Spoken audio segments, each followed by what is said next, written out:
Em junho, na revista Unesp Ciência, 40 anos do curso de Ecologia de Rio Claro. O artigo explica como a extensão universitária pode contribuir para solidificar a formação de alunos. Comportamento. Texto Combate ao Bullying. Foi necessária a criação de uma lei? Analisa a criação do Programa de Combate à Intimidação Sistêmica Bullying, que passou a vigorar no Brasil. Musicologia. Pesquisador do Instituto de Artes relata a viagem que fez até Juazeiro do Norte, no Ceará. Dela surgiu uma pesquisa musical. Relações internacionais. Artigo Legislativo e Política Externa Brasileira. Avalia a crescente participação do Parlamento Brasileiro. Pediatria. Texto explica o que é puericultura e como ela pode contribuir nos cuidados com crianças portadoras de síndrome de Down. Cinema. João Eduardo Hidalgo escreve sobre novo filme de Pedro Almodóvar e discute o método de criação do cineasta espanhol. Dossiê Afrodescendentes. Os artigos O Reconhecimento de Nossa História e produções acadêmicas sobre crianças negras fazem uma reflexão sobre questões históricas e os caminhos da pesquisa. Convivência. Em 2016, a ONU publicou o Relatório Mundial da Felicidade e a revista Unesp Ciência traz o artigo A Importância de Ser Feliz. Leitura. A dica desse mês fica por conta do livro Passagens da Antiguidade ao Feudalismo, de Perry Anderson. Ele explora as raízes do capitalismo e explica como o feudalismo se desenvolveu na Europa. Arte e Cultura. Instalações pianísticas. Este é o título da tese de doutorado de Ana Cláudia Gazzi. O objetivo é levar a música erudita para além das salas de concerto. A foto do mês traz o registro do evento mundial de física que aconteceu em São Paulo no Instituto de Física Teórica. Hipertensão. No artigo Uma Urgência de Saúde Pública, o médico Rodolfo Telaroli explica que a hipertensão arterial é um dos problemas de saúde mais sérios do século XXI. Opinião. Um turismo melhor. Texto explica o que é necessário para garantir a qualidade das viagens.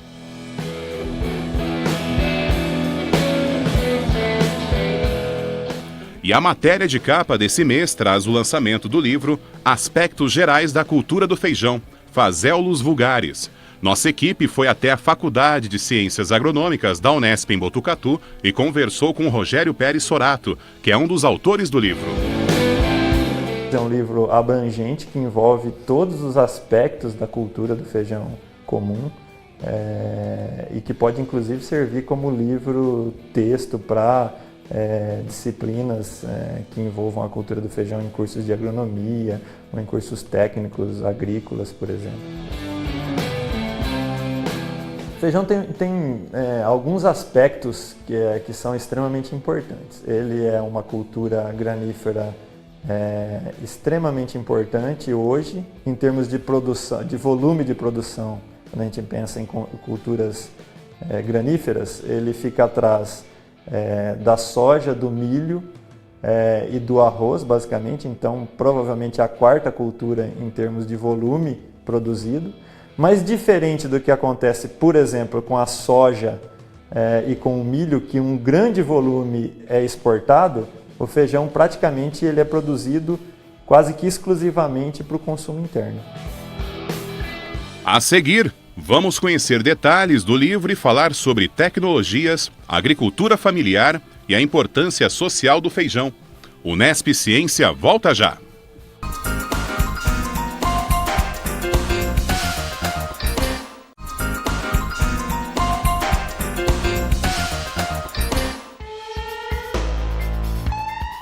A matéria de capa da revista Unesp Ciência desse mês traz o livro Aspectos Gerais da Cultura do Feijão, Fazelos Vulgares. O foco do livro é a espécie Fazelos vulgaris, que é o feijão comum, que envolve o feijão carioca, feijão preto, feijão rajado, que é muito consumido, né, plantado e consumido aqui na região centro-sul do Brasil.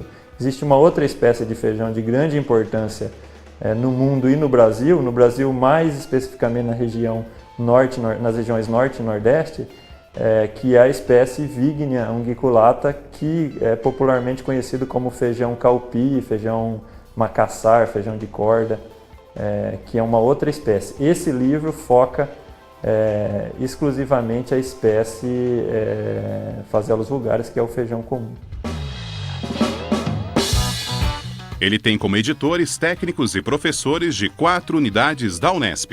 Na verdade, o livro foi editado por 4 docentes da Unesp, e os 4 docentes que são responsáveis pela cultura do feijão nas suas respectivas unidades. Então, o professor Orivaldo Arf, que é o professor responsável pela cultura do feijão na Faculdade de Engenharia de Ilha Solteira, o professor Leandro Borges Lemos, que é o professor responsável pela cultura na Faculdade de Ciências Agrárias e Veterinárias de Jaboticabal, eu, que sou professor responsável aqui na Faculdade de Ciências Agronômicas em Botucatu, e o professor Samuel Ferrari, que é o professor responsável pela cultura no campus experimental de Registro. Além disso, além dos 4 editores, que também são autores de capítulos do livro, mais 42 autores estiveram envolvidos na elaboração dos 22 capítulos que compõem o livro. Então, na verdade, o livro tem como autores 46 pessoas. Dessas pessoas, quase todas são docentes ou alunos ou ex-alunos dos cursos de pós-graduação, principalmente da Unesp. Oriovaldo Arf, da Faculdade de Engenharia de Ilha Solteira, acredita que é a primeira vez que docentes e alunos dos programas de pós-graduação de várias unidades da Unesp se uniram para produzir um livro sobre determinado assunto, no caso, a cultura do feijão. Ele diz também que, com a venda do livro, será feito um caixa junto à FEPAF, Fundação de Estudos e Pesquisas Agrícolas e Florestais, que permitirá outros grupos de docentes produzirem outros livros dessa mesma forma. O livro tem 433 páginas e tem um papel importante para a agricultura nacional. O primeiro embrião da ideia foi o professor Orivaldo Arf, de Ilha Solteira. E depois ele convidou a mim, o professor Leandro de Jaboticabal, o professor Samuel Ferrari, para consolidar melhor essa ideia e para ajudar na elaboração da ideia e na editoração do livro, né? Além de convidar as pessoas, os autores que redigiram os capítulos. Mas o livro traz nele muitas informações sobre a cultura que foram geradas por pesquisas realizadas na Unesp, nos seus 40 anos aí de existência. O Brasil é um dos principais produtores mundiais de feijão. O Brasil sempre fica entre os 3 ou 5 maiores produtores de feijão. Quando a gente pensa exclusivamente no feijão comum, no Phaseolus vulgaris, o Brasil normalmente se situa como primeiro ou como maior produtor mundial de feijão comum. Então, entre os 5 maiores produtores de feijão estão China, Índia, Brasil, México e Estados Unidos, Mianmar, que são grandes produtores também. Outra questão interessante abordada no livro é que o feijão, além de sua importância nutricional e econômica, também tem grande participação na questão social do país. Uma grande parte da produção brasileira de feijão ainda hoje vem de pequenos e médios produtores. Então ele tem um aspecto nutricional importante, um aspecto econômico, né? Provavelmente a 4ª cultura granífera mais importante do país, e ele tem um aspecto social importante, porque ainda é muito produzido por agricultores familiares, em pequenas e médias propriedades, né, em todas as regiões do Brasil. A revista Unesp Ciência destaca alguns números. Do total da produção brasileira de feijão de cor, apurado no Censo Agropecuário do IBGE de 2006, 72,58% ocorre em estabelecimentos menores de 20 hectares e 86,19% em estabelecimentos menores que 50 hectares. Se for considerada a produção dos estabelecimentos familiares, Lei 11.326 de 24 de julho de 2006, que define o conceito de agricultura familiar, incluídos todos os tipos de feijão, este percentual chega a 70%, de acordo com dados de 2009 do Ministério de Desenvolvimento Agrário. Atualmente, o feijão teve uma alta significativa no preço. O valor elevado atinge diretamente a dieta e o bolso do brasileiro. Mas é importante entender por que essas altas acontecem. E Rogério explica as dificuldades do agricultor e como é feito o plantio, cultivo e colheita do feijão.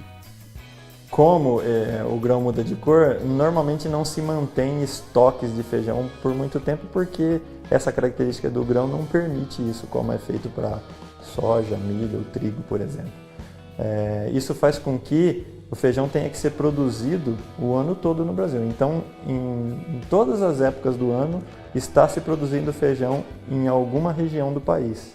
Quando a gente tem algum problema, seja ele climático, seja ele de redução de área, algum problema de praga ou doença numa determinada região grande produtora, a gente tem uma redução na oferta de feijão e aí, consequentemente, a gente vai ter aumento de preço, porque nós não temos um estoque regulador importante para a cultura do feijão especificamente. Isso talvez seja uma das dificuldades. Talvez seja a principal para quem cultiva feijão, a questão de oscilação de preço. Eu posso plantar feijão com preço de venda dele muito elevado e colher com preço de venda muito baixo. Ou o inverso também pode acontecer, eu plantar quando o preço está baixo e quando eu estou colhendo e vou comercializar, o preço está bem elevado. Então essa instabilidade de preço faz com que ela seja uma cultura de risco. Eu não consigo, por exemplo, fazer venda futura de feijão. É impossível isso. Só vou saber o preço que eu vou vender o meu feijão quando eu estiver colhendo o meu feijão. A seguir, vamos saber como o livro foi estruturado e entender os assuntos abordados, como, por exemplo, a fisiologia da planta, tipos especiais de feijão e agricultura de precisão.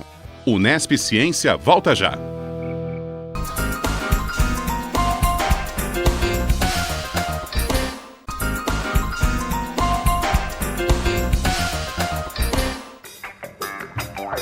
Aspectos gerais da cultura do feijão.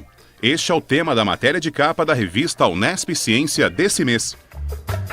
Com 433 páginas e escrito por professores, alunos, pesquisadores e pós-graduandos de 4 campos da Unesp, o livro foi estruturado em tópicos que vamos conhecer agora. O primeiro deles é sobre aspectos sociais e econômicos da produção de feijão. Então, esse capítulo envolve esses aspectos relacionados da importância econômica do feijão na sociedade brasileira, desde a questão de importância para os produtores, que na sua maioria são pequenos e médios produtores, envolvem aspectos relacionados à importância alimentar do feijão, né? Como ele se encaixa na alimentação do brasileiro, e também aborda a questão macro, né, da importância da cultura para o país, né, variações de preço, históricos de preço. A fisiologia da planta e o manejo do solo também são abordados. É abordado principalmente aspectos relacionados à morfologia da planta, então como a planta é constituída em termos de estrutura de folha, de haste, vagem, sistema radicular e como funciona a planta fisiologicamente, como fatores ambientais interferem no seu funcionamento. Os aspectos climáticos influenciam no feijoeiro.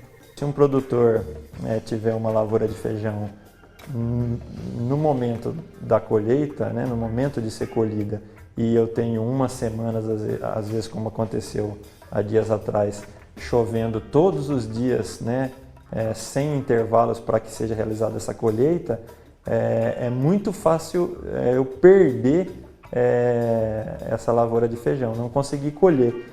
E se ocorrer chuvas na colheita com frequência, mesmo que eu não perca totalmente a produção da lavoura, eu vou perder qualidade dos grãos. E a questão da qualidade, né, da aparência nos grãos de feijão é extremamente importante. Quando eu perco qualidade, eu tenho uma redução de preço muito importante.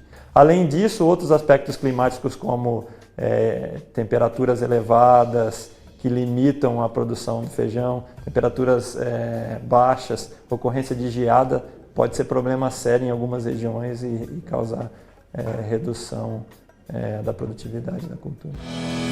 Outra questão abordada são os aspectos gerais da adubação da cultura. É tratado sobre o tema nutrição, né? Qual a exigência nutricional ou a exigência em termos de nutrientes da cultura do feijão, quais nutrientes são os mais exigidos, quais nutrientes são absorvidos e exportados em maior quantidade, qual a exigência da cultura em termos de fertilidade de solo, né? Como eu devo fazer a correção do solo, como eu devo fazer a adubação, sempre visando ter um melhor desempenho da cultura e, é óbvio, de maneira sustentável. Professor Sorato explica também sobre a microbiologia do solo e fixação simbiótica do nitrogênio. Levando em conta que a cultura do feijão é uma cultura que hoje tem sido muito cultivada em sistema plantio direto, e no sistema de plantio direto é necessário que eu tenha culturas que façam uma boa ciclagem de nutrientes, que mantenham uma palhada na superfície do solo adequada, para que o sistema seja sustentável, e para eu ter isso eu preciso ter uma boa rotação de culturas. Também é importante considerar que o feijão comum é uma cultura que tem bastante suscetível a uma série de doenças, especialmente causadas por patógenos de solo.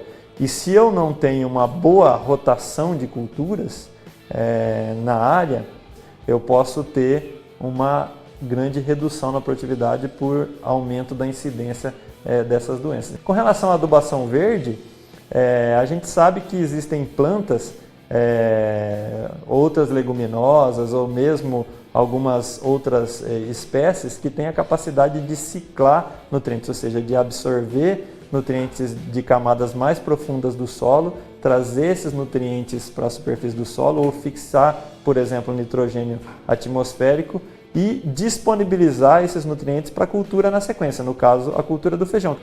Outro assunto muito discutido que é abordado no livro é o manejo de água na cultura irrigada e a implantação da cultura cultivares.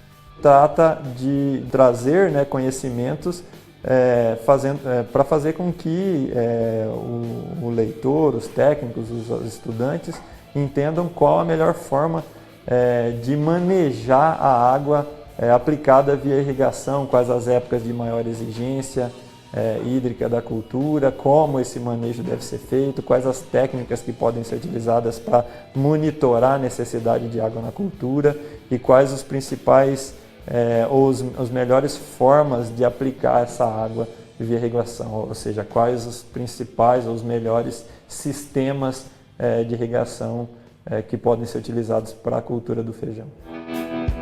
O livro também fala sobre controle de plantas daninhas e o manejo integrado de pragas e doenças. Trazem informações visando manter a cultura numa condição de sanidade o melhor possível.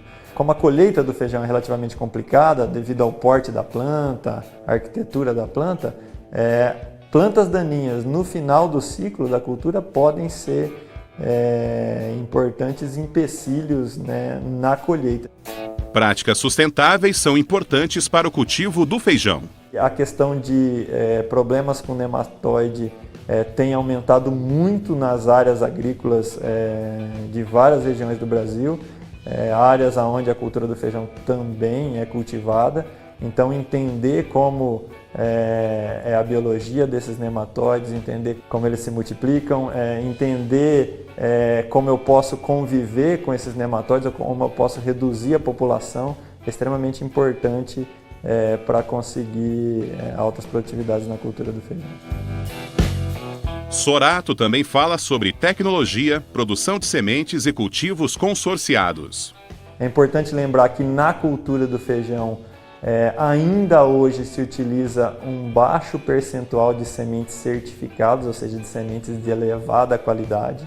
Talvez entre as culturas graníferas cultivadas no Brasil, o feijão é que tem o menor índice de uso de sementes certificadas. E esse capítulo trata basicamente de como produzir essas sementes com qualidade. Cultivo consorciado é você conduzir ou cultivar duas espécies diferentes na mesma área ao mesmo tempo. Eu posso semear ao mesmo tempo e conduzir durante todo o ciclo as duas culturas juntas, ou eu posso, quando uma cultura já está numa fase adiantada do seu ciclo, semear outra cultura nas entrelinhas, por exemplo. Isso é muito comum na cultura do feijão. Quando o milho já está chegando na época de maturação, eu faço a semeadura do milho na entrelinha, então eu tenho um período, do final do ciclo do milho, do início do ciclo do feijão, em que as duas culturas convivem na mesma área ao mesmo tempo. A produção orgânica tem sido cada vez mais conhecida, mas ainda é minoria no Brasil. Tem tido uma importância grande o cultivo orgânico. E o que é o cultivo orgânico? É basicamente o cultivo sem uso de agrotóxicos, sem uso de fertilizantes sintéticos, utilizando então fertilizantes orgânicos, sistemas mais equilibrados, que tenham uma sustentabilidade maior, que seja ecologicamente mais sustentável e equilibrado. E na cultura do feijão existem estudos também mostrando que é possível conseguir boas produtividades no sistema orgânico. A grande maioria do feijão cultivado no Brasil é cultivado no sistema convencional, ou seja, não no sistema orgânico, no sistema onde se utiliza fertilizantes químicos e agrotóxicos. Conhecemos os tipos mais comuns de feijão, mas existe uma grande variedade. O que a gente conhece na nossa região, principalmente, basicamente são os feijões com grão tipo carioca, que é aquele listradinho, cor creme com listras um pouquinho mais escuras, que é o mais comum, e o feijão preto, que a gente usa para fazer feijoada. Mas existem diversos outros tipos de grão. Então tem feijão rajado, feijão bolinha, feijão jalo, feijão rosinha, tem alguns tipos de grão como cranberry, dark red kidney, light red kidney, que são nomes em inglês utilizados para feijões com grãos maiores, e que são muito consumidos em outros países, América do Norte, por exemplo, consome muito desses feijões especiais. A planta de feijão não é como uma planta de soja, por exemplo, ou uma planta de milho que tem um porte ereto, que após a finalização do ciclo tolera um período no campo, mesmo que tenha alguma incidência de chuva, ela não apresenta tanto problema de perda de qualidade nos grãos, a soja, o milho, por exemplo. No caso da cultura do feijão, ela tem um porte, a maioria dos cultivares porte bastante prostrado, o que dificulta a colheita mecanizada, e mesmo que eu faça uma colheita manual ou semi-mecanizada, o momento da colheita é extremamente importante. A agricultura de precisão tem contribuído para o aumento da produtividade. É uma tecnologia que tem aumentado o seu uso, tem o seu uso bastante aumentado em várias culturas, cultura de soja, de milho, de cana, e também na cultura do feijão. No caso da agricultura de precisão, ela tem sido mais adotada por médios e grandes produtores. Mas nada impede que pequenos produtores também possam fazer uso dessas tecnologias para fazer um uso mais racional dos insumos. E para encerrar, Rogério Sorato faz a análise econômica da produção de feijão de inverno, irrigado e da seca. Didaticamente a gente divide em 3 safras, a safra das águas, que é aquela safra que é semeada entre agosto, setembro e novembro, e ela é colhida a partir de novembro até janeiro, fevereiro. A safra da seca, que é aquela semeada entre janeiro e março, início de abril, e é colhida a partir de abril até maio, junho, que é a safra que está sendo colhida agora. E a safra de inverno, que é aquela semeada, dependendo da região, eu posso fazer uma safra de inverno, né, onde não tem grandes riscos de geada, que é aquela safra semeada entre abril e julho, principalmente. E aí ela é colhida a partir de julho até setembro, início de outubro. É lógico que a lucratividade depende muito do preço que eu vou vender. Eu posso vender feijão a R$80 ou menos, ou eu posso vender feijão como está nessa época agora a mais de R$400 a saca. Quer dizer, muda totalmente a rentabilidade da cultura. O livro Aspectos Gerais da Cultura do Feijão já está disponível para quem tiver interesse. Quem tiver interesse pode adquiri-lo através do site da FEPAF, que é a nossa fundação, quem nos ajudou na editoração do livro. O site da FEPAF é www.fepaf.org.br. O Unesp Ciência desse mês fica por aqui. Vale lembrar que todas as matérias podem ser lidas no site da revista www.unespciencia.com.br. Até a próxima!